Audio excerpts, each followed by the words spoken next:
você crê, querido, diga amém. Diga eu concordo, eu recebo, eu tomo posse, em nome de Jesus. Aplauda o Senhor, querido, e tome o teu lugar. Fique à vontade na casa do Senhor. Aleluia, aleluia. Santo, santo, santo, santo, santo. Santo, santo, santo, santo. Tome o teu lugar, querido, fique à vontade. Eu acredito que nós vamos terminar essa noite ainda adorando ao Senhor, mas eu creio que Deus tem algo para fazer em nós através da sua palavra. Amém?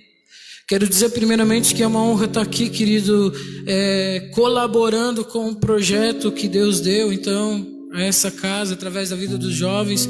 Quero agradecer ao Eduardo e à Geise pelo convite. Quero dizer que me sinto muito honrado em poder estar aqui, querido. E além de honrado, eu me sinto com uma responsabilidade muito grande em poder anunciar aquilo que o Senhor deseja dentro dessa proposta. Alguns meses atrás, quando foi se levantado para estabelecer esse novo modelo, esse projeto de base jovem, que não tem a ver apenas com cultos jovens, que não tem a ver com apenas manifestações jovens, mas se trata de um projeto que nós intitulamos como base. E por que base? Porque base é um lugar de alinhamento, querido. Alguém já ouviu ou já estudou a respeito das bases aéreas? Alguém já ouviu? As bases aéreas são os lugares onde os foguetes eles são ajustados, alinhados, preparados para que eles possam ser enviados a novas dimensões. Sabe que isso é muito profético, querido. Aquilo que nós estamos fazendo aqui nesses dias é sermos preparados, alinhados, ativados para que nós venhamos ser enviados para a gente desfrutar de novas dimensões do Senhor. Não se trata apenas de entreter os jovens, se trata de equipá-los, queridos. Não é só um culto, não é só um dia, não é só uma palavra, não são só alguns louvores, mas se trata do Senhor nos alinhando, nos equipando para viver uma nova realidade, aquilo que Ele tem para nós. E essa base aqui, querido, ela tem alguns fundamentos. A primeira palavra que foi liberada aqui foi 1 Coríntios, se eu não me engano, 3:58. Não me lembro qual é o versículo. Mas a palavra é essa: sede firmes, constantes e sempre abundantes na obra do Senhor. Foi liberada uma palavra que os jovens dessa geração serão imparáveis. Eles não serão inconstantes, mas eles serão constantes na obra do Senhor. Eles não apenas estarão, mas permanecerão fazendo aquilo que o Senhor os chamou para fazer. Amém? Foi a primeira palavra, mas existem alguns fundamentos, né? Que é o sacerdócio, que é a santidade, que é a vocação. Existem algumas coisas que vão ser trabalhadas aqui dentro para equipar a igreja, equipar os jovens da nossa geração. E o Duda pediu em particular para mim falar sobre um assunto que eu gosto muito, querido, que é falar sobre vocação. E para mim falar de vocação, eu quero falar de uma palavra que ela não é muito conhecida no nosso meio, ou não é muito conhecida na atualidade, que é a palavra convergência. Alguém já ouviu essa palavra? Convergência? O que é convergência, querido? Convergência, segundo alguns estudos, é um lugar, uma atmosfera, uma zona, um ambiente no qual eu estou no lugar certo, no tempo certo, com as pessoas certas e fazendo aquilo que eu fui chamado para fazer. Diga assim: lugar certo, diga tempo certo, pessoas certas e fazendo aquilo que eu fui chamado para fazer. Eu posso falar que eu estou em convergência quando eu estou no lugar certo, com as pessoas certas, no tempo certo, fazendo aquilo que eu fui chamado para fazer. 70% das pessoas hoje do mundo todo, querido, não sabem por que nasceram, não sabem qual é o seu propósito. 70% das pessoas do mundo, elas estão insatisfeitas com a vida que elas vivem, com a realidade que elas vivem, com o trabalho, com o serviço que elas exercem. São aquelas pessoas que o pior dia da semana é a segunda-feira. Você conhece alguém assim? Tá acabando o domingo e alguém diz: cara, é segunda-feira amanhã. Significa que eu tenho que voltar a trabalhar, fazer aquilo que eu não gosto. E quando chega a sexta-feira é o melhor dia da semana, porque sexta-feira vai ser o período que eu vou me distanciar por alguns dias, por algumas horas, daquilo que eu não gosto de fazer. E a maioria dessas pessoas terminam as suas vidas com ansiedade, com depressão, por esperar uma vida que elas nunca viveram e por lembrar de todas as frustrações que se passaram. Elas vivem isso porque elas nunca acessaram esse lugar que nós chamamos de convergência. Esse lugar onde todas as coisas na minha vida são plenas. A palavra do Senhor diz em Salmos que o Senhor, Ele nos conheceu antes mesmo que a gente fosse gerado. E todos os nossos dias Ele escreveu no seu livro. Sabe qual que é o nosso maior desafio ao despertar, querido? Nossa oração ao despertar não tem que ser Deus abençoa o meu dia. A nossa oração ao despertar tem que ser Deus faz com que eu venha viver aquilo que está escrito a meu respeito nesse dia. Isso é difícil, irmão. Isso é difícil. Se Deus tem algo escrito para nós nesse dia, eu não quero mexer naquilo que Ele escreveu para a igreja dele nesse dia, mas eu quero apenas ser uma fonte, um canal, uma cisterna onde eu posso levar a água viva que Ele tem para jorrar sobre a vida de cada um. Amém? E eu quero falar sobre isso, querido. Eu quero falar sobre convergência. Quando eu vejo esse tempo que nós estamos vivendo, e a primeira palavra que o Senhor me deu nesse período de pandemia. Nesse período de pandemia, a primeira palavra, quem está acompanhando nós desde o começo, desde quando a gente parou de fazer culto, a primeira palavra que eu compartilhei foi Ezequiel 37. O vale de ossos secos. E quando eu olho para essa palavra, querido, eu acredito e eu entendo que realmente é o cenário que nós estamos vivendo. É um cenário de impossibilidade, é um cenário de dúvida, é um cenário de medo, mas é um cenário que o Senhor está colocando um clamor dentro da igreja, dizendo: profetiza, ó filho do homem, para que esses ossos voltem a ter vida. A Bíblia diz, querido, que quando Ezequiel ele profetizou, a Bíblia diz que osso começou a se juntar com osso, e nervos começaram a se juntar com os nervos, e foi como se criasse um grande exército. A palavra de juntar aqui, de se juntar, de se alinhar aqui é a palavra catartizo, que significa alinhamento. Essa palavra é usada na medicina como quando alguém quebra um osso. Alguém já quebrou o braço aqui ou a perna? Adriano já quebrou, mas algumas pessoas já quebraram. Quando o médico ele coloca no lugar de novo, o nome desse movimento que coloca as coisas no lugar de novo, o nome desse movimento é catartizo, que significa alinhar, ajustar, preparar. E quando eu entendo, querido, que essa palavra é que o Senhor está ecoando dentro de nós nesse tempo, eu creio que o vento do Senhor está soprando, o Senhor está nos despertando a vivermos um tempo de alinhamento, de se equipar, de se ajustar, de viver aquilo que Ele tem realmente preparado para nós. E a palavra de hoje, querido, é uma palavra de alinhamento. Nós precisamos, querido, sair daqui entendendo que eu tenho um lugar para estar, eu tenho um tempo certo para me fluir, e eu também tenho pessoas corretas para andar do meu lado, para que daí sim eu possa viver na plenitude o chamado que Deus tem para mim. Amém? Eu quero que você que tem a tua Bíblia, querido, abra ela no livro de 1 Samuel, capítulo 9.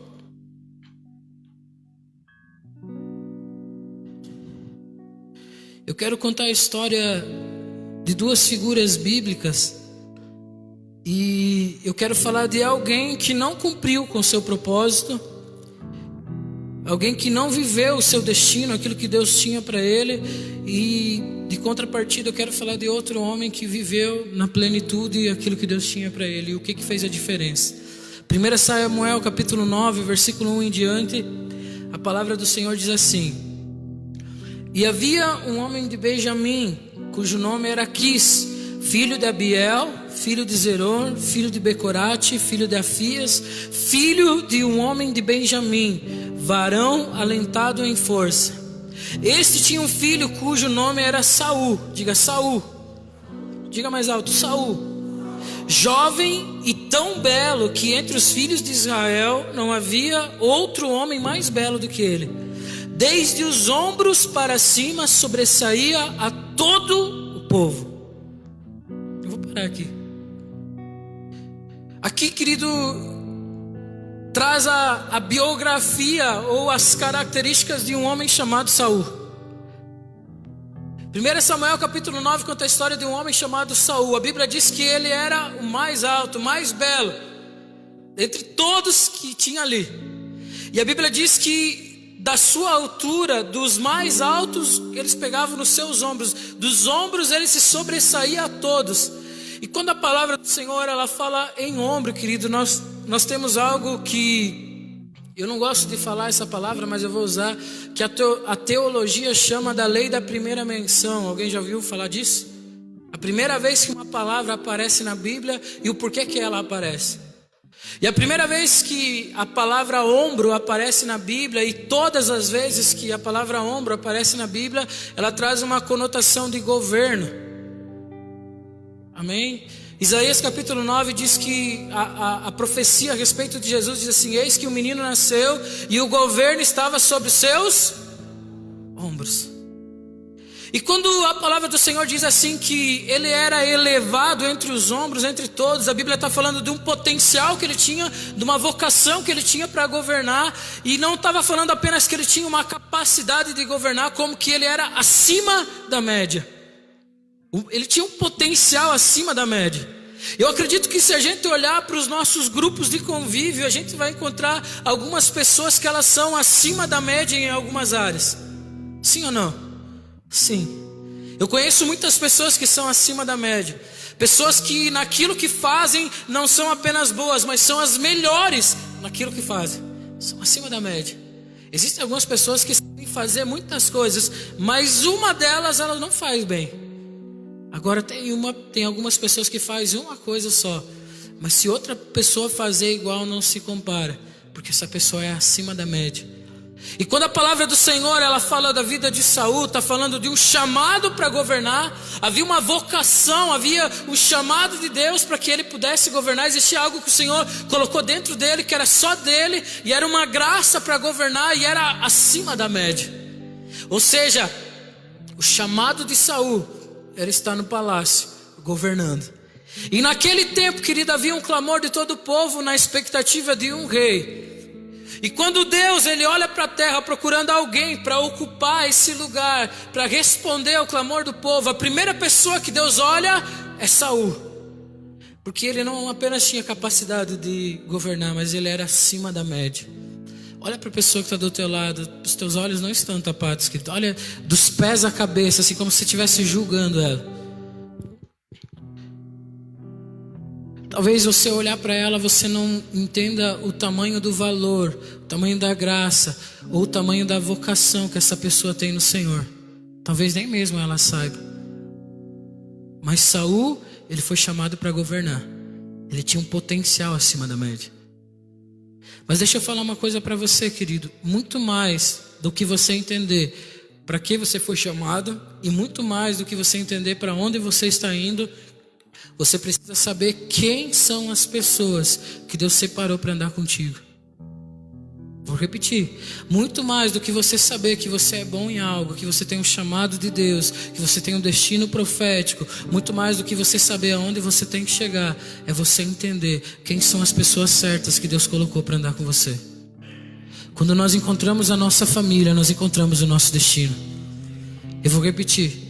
Quando eu encontro a minha família, eu encontro o meu destino. Vamos continuar lendo? Versículo 3. E perderam-se as jumentas de Quis, pai de Saul, pelo que disse Quis a Saul seu filho: toma agora contigo um dos moços, e levanta-te, e vai buscar as jumentas. Passou, pois, pela montanha de Efraim, e dali passou a terra de Salisa, porém não os achava.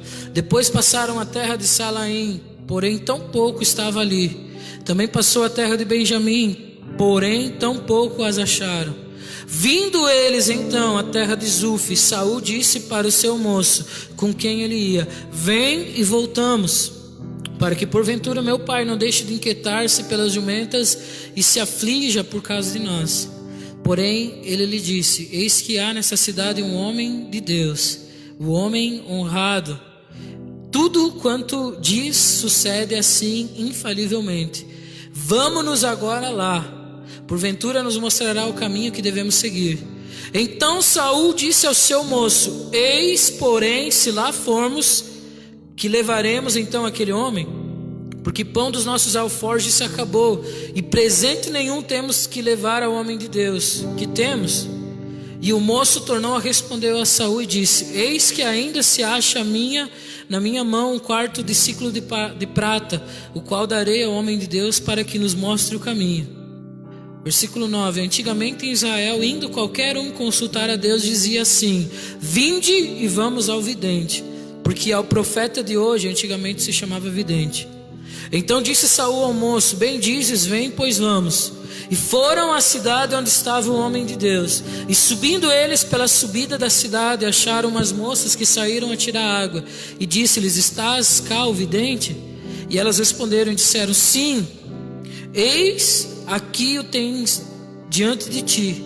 Apressa-te, pois, hoje veio à cidade, porquanto o povo tem hoje sacrifício no alto. Entretanto, vós na cidade logo achareis antes que suba ao alto para comer, porque o povo não comerá até que ele venha, porque ele é o que abençoa o sacrifício, e depois comem os convidados. Subi, pois agora que o achareis. Amém. Até aqui, depois nós continuamos lendo. Saul era alguém que tinha um chamado a governar, tinha um potencial de governo. A vocação dele, o chamado dele era para governar, para ser rei de Israel. Talvez você está aqui hoje e você nem saiba para que você foi chamado, querido. Talvez você não saiba o potencial que você tem no Senhor. Por isso que a Bíblia conta uma parábola que uma mulher, ela perdeu uma dracma dentro de casa. Talvez existem algumas pessoas aqui dentro da casa do Senhor que perderam coisas preciosas dentro dela mesma. Não consegue achar. Mas o Senhor te trouxe aqui, querido, para que você seja ativado na sua vocação, para que você entenda para que você foi chamado. Existem duas coisas que fazem diferença dentro da nossa vocação, querido. Primeiro de tudo, se eu sou bom naquilo que eu faço e se eu sou apaixonado por aquilo que eu faço. O problema, querido, nessa geração não é o que as pessoas estão fazendo, é por que elas estão fazendo. Por que elas estão fazendo? Existem muitas pessoas que servem ao Senhor, mas não sabem nem ao menos o porquê. São religiosos que apenas servem a lei, fazem aquilo que os outros falam que tem que fazer. Deixa eu falar uma coisa para você, querido. Desde quando eu conheci Jesus, nada daquilo que eu fiz até hoje foi por obrigação, e sim por amor, e sim por paixão a um chamado que Deus colocou dentro de mim. Saul, ele tinha um chamado de Deus para governar, mas a Bíblia diz no versículo 3 que ele era o responsável por cuidar das jumentas do seu pai. Querido, eu não sei se alguém já cuidou de jumenta. Vocês já ouviram a expressão burro em paca? Vocês já ouviram? É muito difícil lidar com esse animal. É muito difícil lidar com esse animal. Às vezes é travado. O ambiente que Saul vivia, mesmo com potencial de governo, era um ambiente hostil. A realidade que ele estava vivendo era uma realidade de hostilidade. Era duro fazer aquilo que ele fazia. E a Bíblia diz ainda no versículo 3 que as jumentas do seu pai, ele cuidava das jumentas do pai, se perderam. E a Bíblia diz que ele saiu com o seu moço, preocupado com as jumentas, à procura de encontrar as jumentas que haviam se perdido da casa do seu pai. Há muitas pessoas na casa de Deus com um chamado grandioso, querido, que estão perdendo tempo com coisas pequenas. Há muitas pessoas dentro daquilo que nós chamamos de evangelho do reino de Deus, que tem potencial gigantesco, pessoas que foram chamadas para uma obra tremenda, mas são pessoas que estão focadas nas jumentas. E a sua vida é travada, os seus dias são pesados. A Bíblia diz que os seus dias são de dor. Todos os dias são dores para aqueles que não estão em convergência com o seu chamado. Olha para o irmão que está do teu lado, querido, e fala para ele: esqueça das jumentas. Olha para outra pessoa e diga assim: esqueça das jumentas.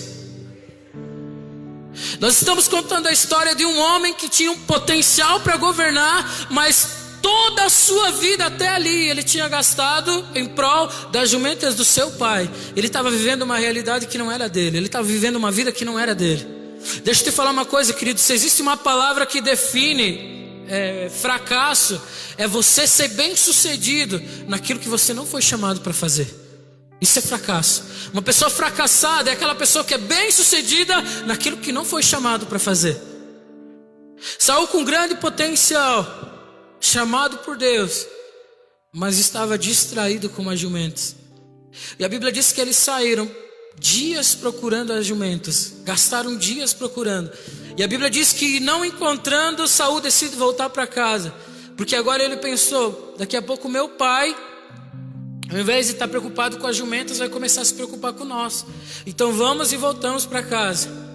Mas a Bíblia diz que o moço de Saul, o servo de Saul, diz assim: não, eu estou sabendo que aqui nessa terra existe um profeta, um homem de Deus, que tudo aquilo que ele fala se cumpre. Vamos até ele e pedimos aonde estão as jumentas. Aí Saul diz assim: cara, eu não tenho mais nada de pão, não tenho nada para oferecer, não tenho nada para honrar a vida desse homem. E entenda uma coisa, querido, no Velho Testamento, quando nós falamos de profeta, nós estamos falando de homens que representavam o próprio Deus. Quando alguém procurava um profeta, essa pessoa ela estava procurando a Deus. O profeta era o representante legal de Deus na terra. Ai, querido, eu espero que essa palavra fale forte ao teu coração. A Bíblia diz que Saul saiu com o seu moço e foi até a cidade procurar o profeta. Chegando lá na porta, encontraram algumas meninas, pediram assim: está aí o vidente, está aí o profeta? E elas disseram: sim, está ali. Se vocês se apressar, vocês vão pegar ele antes dele subir no monte para apresentar sacrifício. Era um dia especial, querido.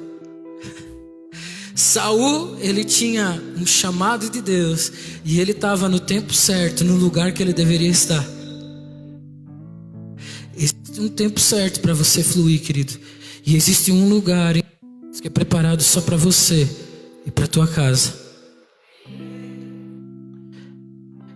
Diante do profeta, querido, se nós formos ler o versículo 13 e 14 aqui, continuar, a Bíblia diz que Saul, ele chegou diante do profeta, que se vestia diferente, que o posicionamento ele era diferente, e ele perguntou para o profeta aonde estava o profeta. Você conhece Samuel? E Samuel respondeu: sim, sou eu. O que eu entendo com isso, querido?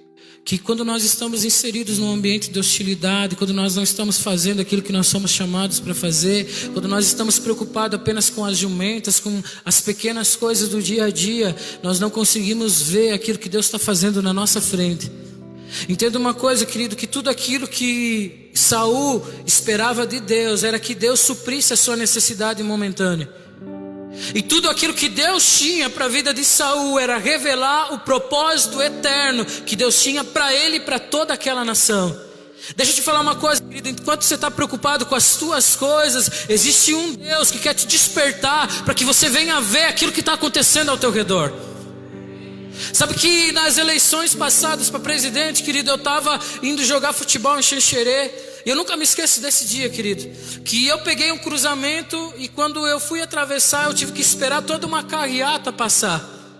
Pessoas fazendo carreata para a política. Querido, se teve um dia que eu fiquei irado, foi esse dia. Eu me irei tanto, eu digo, cara, eu estava atrasado para jogar futebol. E eu queria estar no horário, e quem me conhece sabe, querido, que eu não gosto de chegar atrasado em nada. Chegar atrasado para mim é chegar 20 minutos antes do horário. Para mim chegar atrasado é isso, eu não gosto. Eu gosto de cumprir horário. E eu ia chegar atrasado, cara, e não parava de passar carro. E eu indignado, querendo xingar todo mundo, e buzina. E o último carro que passou, alguém com a bandeira do Brasil disse: Senhor, salva a nossa terra. Eu desliguei o meu carro, querido, e dentro do carro eu comecei a chorar, porque o Espírito Santo falou comigo: enquanto você está preocupado com o teu futebol, existem pessoas que estão clamando para Deus mudar essa nação. Deixa eu falar uma coisa para você, querido. Enquanto você está preocupado com as pequenas coisas, você não consegue enxergar o propósito que Deus tem para a tua vida, para a tua família. Você não consegue enxergar aquilo que você pode fazer para mudar a realidade que nós estamos vivendo. Esqueça das jumentas, irmão. Esqueça das pequenas coisas. Esqueça das picuinhas. Esqueça das pequenezes. E foque naquilo que é importante. Foque no propósito que Deus tem para você, para a tua casa. A preocupação com as jumentas nos faz perder o foco daquilo que realmente o Senhor está fazendo, querido. Nós não conseguimos enxergar aquilo de todo que o Senhor está fazendo, porque o nosso coração está cheio das pequenas coisas, das pequenas mágoas, dos pequenos problemas. Ei, arranca isso do teu coração e diz: não, eu sirvo um Deus de propósito, Ele tem algo grande para mim. Ainda que você esteja vivendo uma realidade hostil, querido, entenda, Deus tem um propósito de realeza. Você é filho de Deus, príncipe do Senhor. Saul foi de encontro àquele homem, querido, todo preocupado com as jumentas. E a Bíblia diz que a primeira coisa que Samuel fez, que o profeta fez, foi tirar do coração de Saul aquela preocupação. Samuel disse assim: ei, sobe comigo, porque tem uma mesa preparada para ti. Porque a Bíblia diz que um dia antes, naquele mesmo horário, Deus falou com o profeta a respeito de Saul, querido.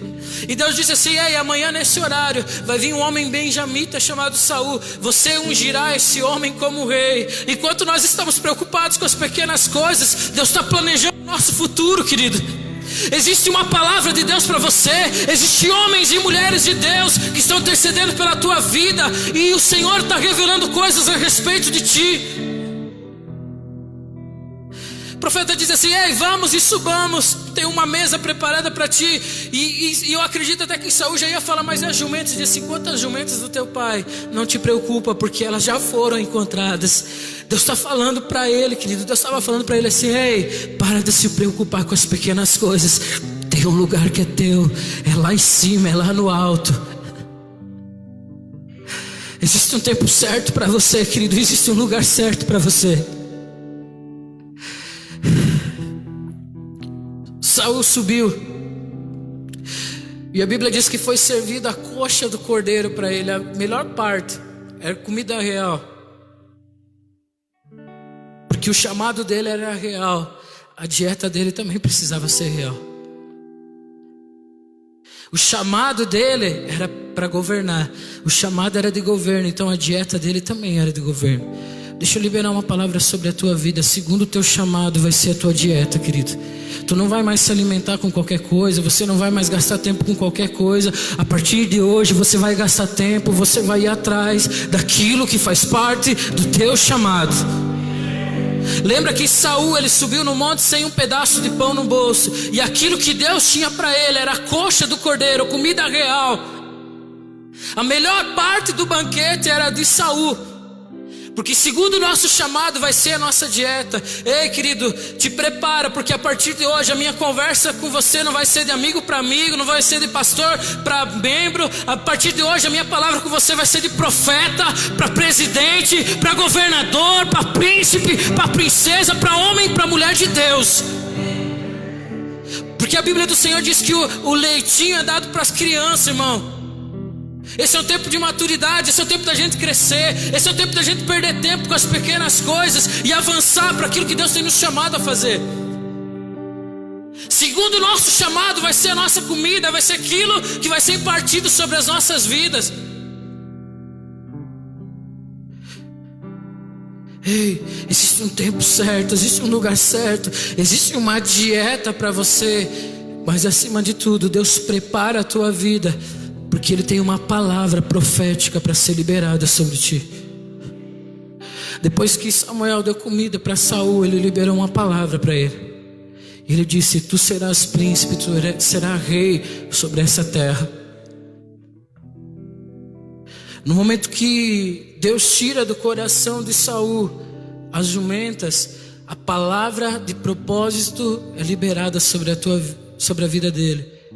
E deixa eu falar uma coisa para você, querido. Deus te trouxe aqui para tirar as jumentas do teu coração, para tirar os teus olhos das pequenas coisas, para tu parar de se preocupar com aquilo que não faz parte do teu propósito, para que uma palavra profética seja liberada sobre o teu futuro, sobre a tua vida.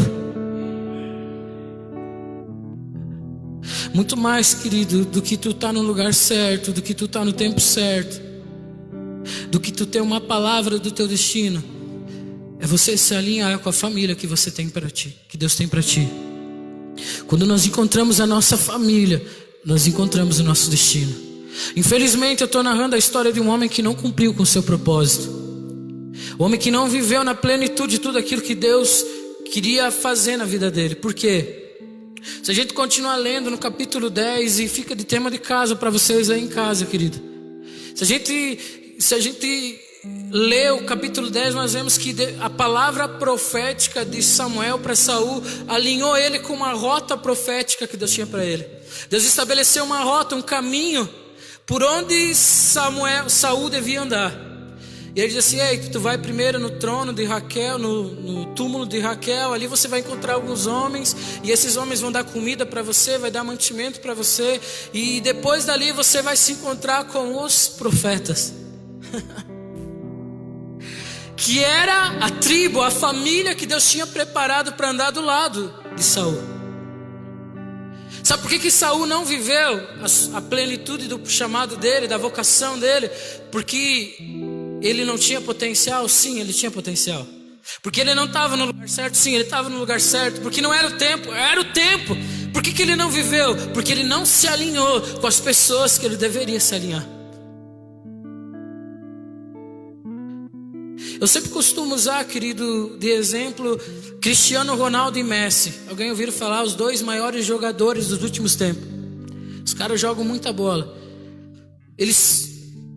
Poucos títulos ganham pelas suas seleções. Cristiano Ronaldo ganhou só um título pela sua seleção. É isso, né, negão? Por quê? Eles não têm o potencial de melhores do mundo? Sim, eles são acima da média. Eles estão vivendo o tempo certo? É o tempo deles, todo deles. Eles estão no lugar certo? Sim. Estão fazendo aquilo que Deus chamou para fazer? Sim. Eles são bons naquilo que eles fazem. Mas o problema, querido, é que os companheiros de clube deles não ajudam eles a chegar aonde eles têm que chegar.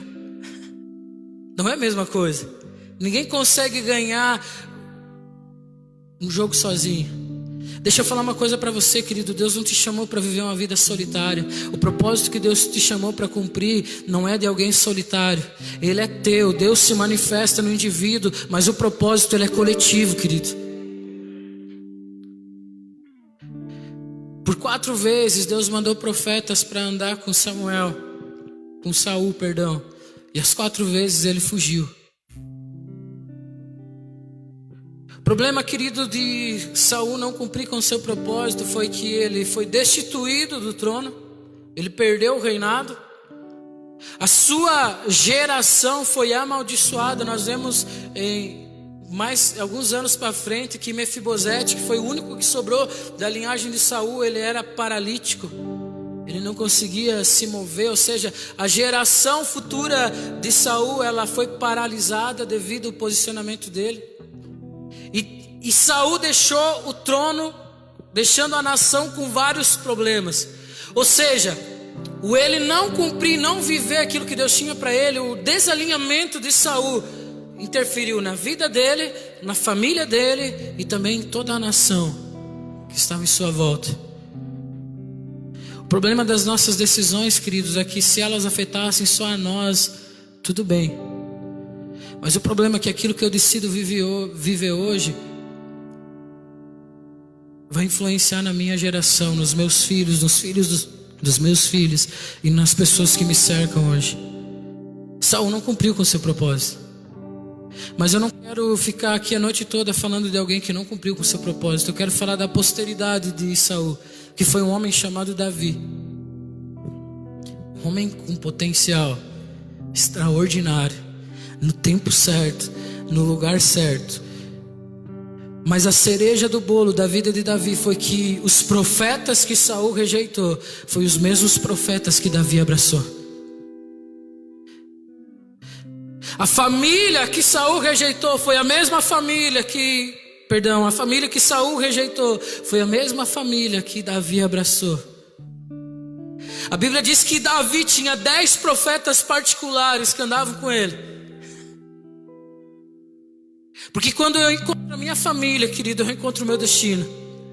Quando eu estou alinhado com a família que Deus me deu, eu desfruto de uma proteção, eu desfruto da provisão do Senhor. E a Bíblia diz, querido, que Davi, ele só morreu quando ele cumpriu com o seu propósito. Ou seja, Davi não morreu antes que ele servisse com aquilo que Deus tinha colocado nele, a sua geração. E eu quero liberar uma palavra sobre a tua vida. Nós não seremos a geração de Saul, nós seremos a geração de Davi.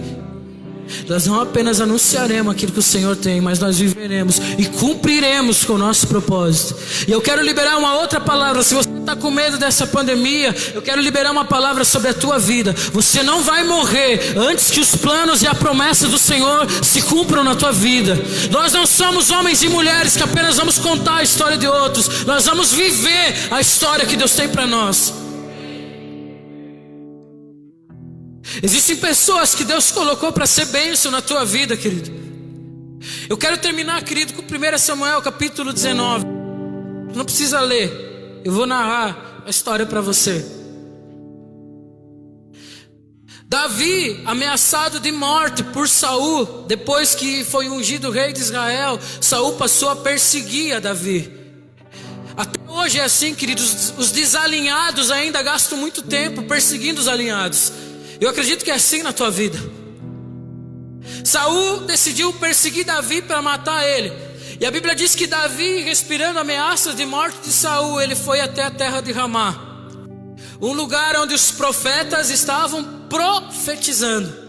Vou repetir. A Bíblia diz que ele foi de encontro a Samuel e ele falou tudo o que Saul tinha falado para ele. Tudo o que estava acontecendo. Ei, querido, entenda uma coisa, querido. Não abra o teu coração para qualquer um, querido. Não conte aquilo que você está vivendo para qualquer pessoa. Conta para as pessoas que Deus preparou para te ouvir, porque Deus vai dar uma palavra para elas a teu respeito.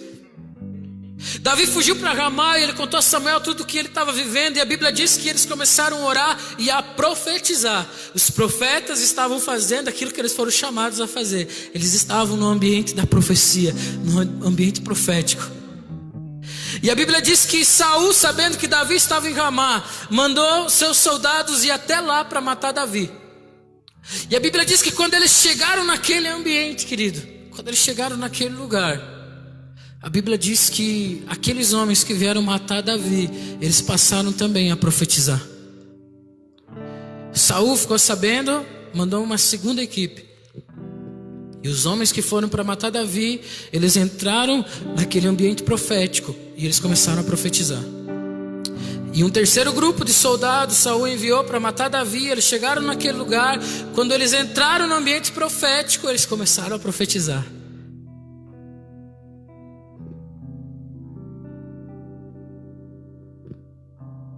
E aí Saul disse assim: ei, quer saber? Eu mesmo vou lá e vou acabar com a vida de Davi. E a Bíblia diz que Saul, chegando naquele ambiente profético, ele também acaba profetizando. Eu não sei se você entende isso, querido, mas existe uma unção corporativa nesse lugar. Existem alguns estudos que dizem que dentro de nós existem frequências. Existem frequências que fluem na nossa vida. Quando eu faço isso sozinho, querido, isso tem uma proporção em mim. Mas quando eu junto a minha frequência com a frequência que você carrega, nós criamos uma unção corporativa.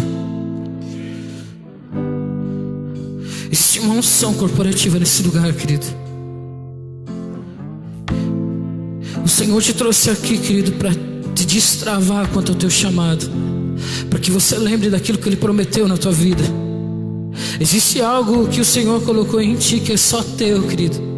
Existem coisas que o Senhor colocou dentro de você para você fazer, que só quando você faz as coisas acontecem. Nós estamos vivendo no tempo certo dos filhos se manifestar.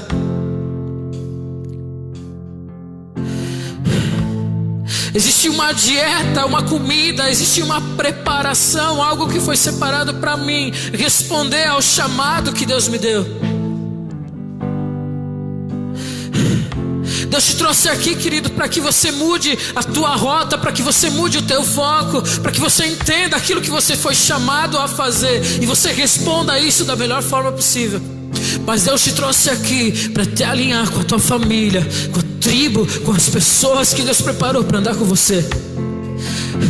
Talvez você pense assim: não, eu vou conseguir sozinho. E você pode até ir, querido, mas eu vou repetir: se nós estamos indo para o mesmo lugar, um dia a tua mão vai bater na minha. Um dia o teu clamor, ele vai ecoar com o meu. Como os querubins na Arca da Aliança, um dia os meus joelhos vão se encostar nos teus. E a minha oração vai ser a tua oração. E o meu desejo vai ser o teu desejo.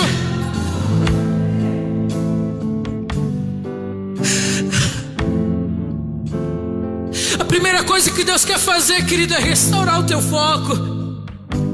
Aquilo que nos ocupa define com que nós nos preocupamos. Deus quer tirar as jumentas do teu coração. Deus quer tirar as pequenezes. E Deus quer te alinhar com o teu destino. Fica de pé no teu lugar, querido.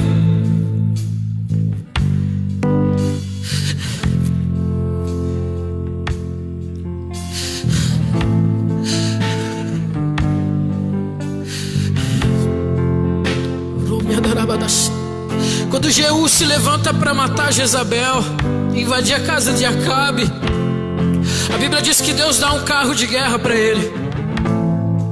E ele sobe naquele carro e ele vai matando todo mundo que ele vê no caminho, todos os soldados de Acabe. Ele estava sedento por fazer a vontade do Senhor, por cumprir com aquilo que o Senhor o chamou para fazer, querido. E a Bíblia diz que no meio do caminho, Jeú, ele encontra um homem, se eu não me engano, Abinadab. Não me lembro se é Abinadab o nome dele. Mas a Bíblia diz que esse homem, ele se prontificou a ajudar a Jeú cumprir com o seu propósito. E Jeú, olhando para ele, disse assim: ei,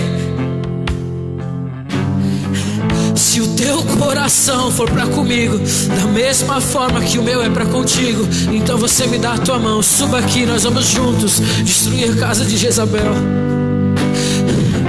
Por isso que a palavra do Senhor diz em Malaquias que nos últimos dias o Senhor converterá o coração dos pais aos filhos e dos filhos aos pais. Existe uma família, existe uma tribo que Deus preparou para nós, querido. Deus quer desatar destinos nessa noite. Deus quer impartir uma palavra profética sobre você, sobre a tua casa.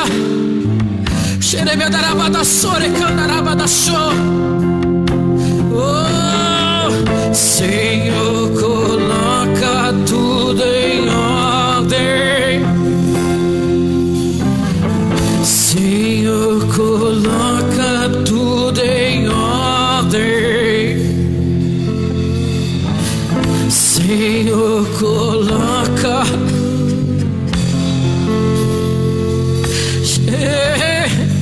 Senhor, coloca tudo em ordem. Deus te trouxe aqui para preservar o teu destino, querido.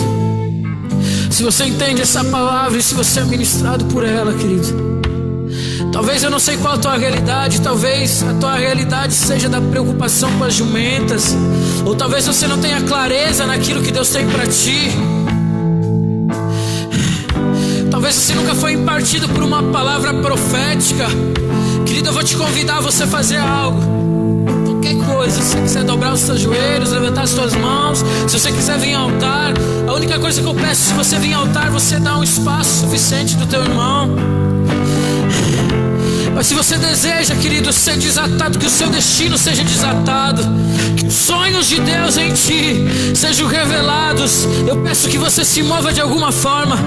Deus tem uma palavra para você nessa noite. Deus tem uma comida, Deus tem alguma porção separada para ti. Ossos com ossos, nervos e carne. Ossos com ossos, nervos e carnes. Ossos com ossos e nervos e carne. Ossos com ossos, nervos e carne.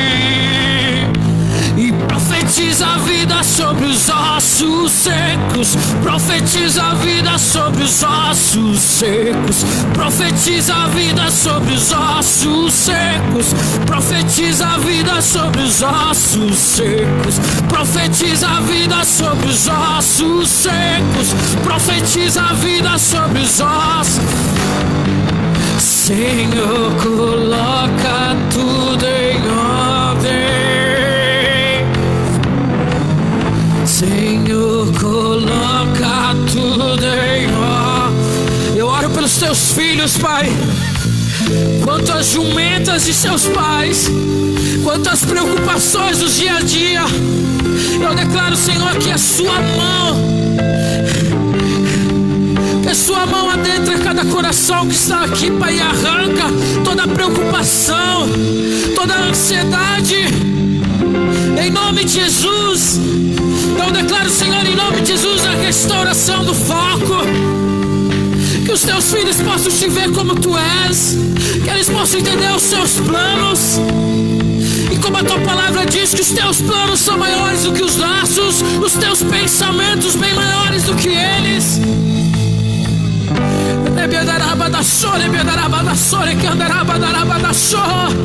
Ei, Deus está te reposicionando, querido.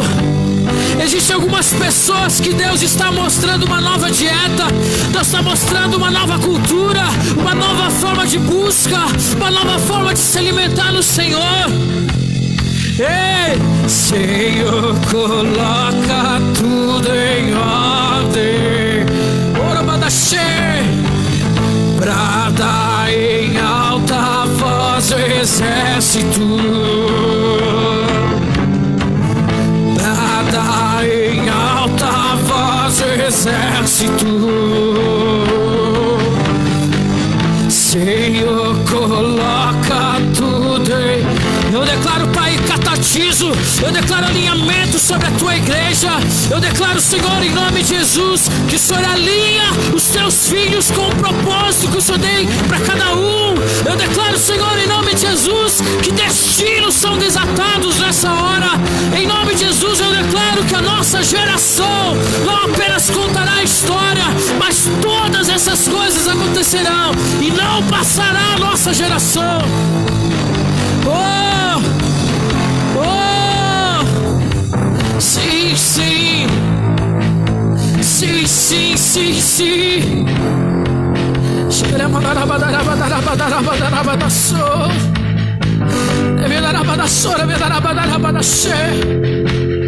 Querido, nós vamos acabar o culto, mas eu vou deixar você à vontade. Querido, nós vamos continuar aqui. É muito forte o que Deus está fazendo, querido. Realmente existe uma frequência sendo liberada nesse lugar. Existe uma unção corporativa sendo gerada aqui. Oh, Deus. Como Davi, Pai, eu declaro que os teus filhos desfrutarão de uma proteção sobrenatural pelo alinhamento profético. Eu declaro, Senhor, em nome de Jesus, que o alinhamento produzirá para nós a tua provisão, a tua proteção, e também desatará os nossos destinos. Em nome de Jesus. Em nome de Jesus. Eu declaro, Pai, que as pessoas que adentrarem aquela porta, eu declaro que as pessoas que entrarem nas nossas casas, eu declaro que as pessoas que visitarem as nossas células, eu declaro, Pai, em nome de Jesus, que elas experimentarão dessa atmosfera, que elas desfrutarão, Senhor, desse ambiente, dessa verdade, Deus, em nome de Jesus.